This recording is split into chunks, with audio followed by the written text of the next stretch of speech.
एक पूर्णतः लोकतांत्रिक समाज का निर्माण, जहां हमें बोलने का अधिकार हो, प्रश्न पूछने का अधिकार हो, आंखें दिखाने का अधिकार हो, बाहें फैलाने का अधिकार हो। लेकिन महोदय, लोकतंत्र की असल खूबसूरती इन अधिकारों में नहीं बसती।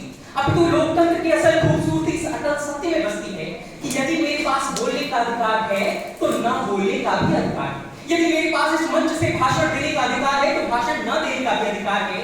यदि वोट देने का अधिकार है तो वोट न देने का भी अधिकार है। लेकिन दुख होता है यह जानकर भी कि जिस मेक्सिको के संविधान में अनिवार्य मतदान का प्रावधान होने के बाद भी आज वहां का औसत मतदान प्रतिशत मात्र 54 है। जिस इजिप्ट में वोट न देने वालों के लिए जुर्माने और जेल तक के तानाशाही पूर्ण दंड होने के बाद भी वहां का औसत मतदान प्रतिशत 33 पर अटक कर रह गया।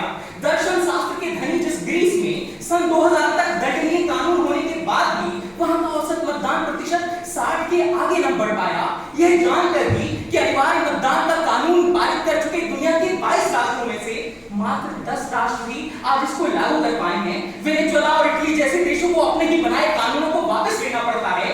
बावजूद इसके मेरे विपक्षी मित्र आज भारत को भी उसी ग्रीस और इजिप्ट की राह पर धकेलने को आमद है।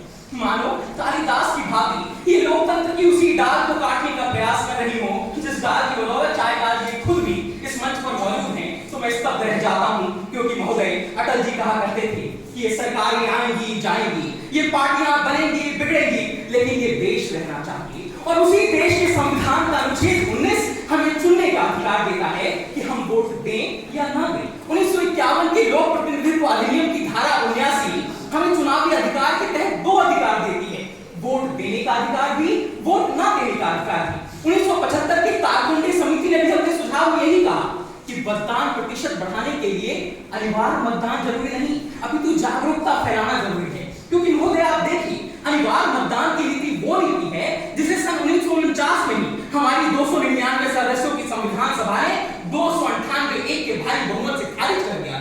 स्वयं बाबा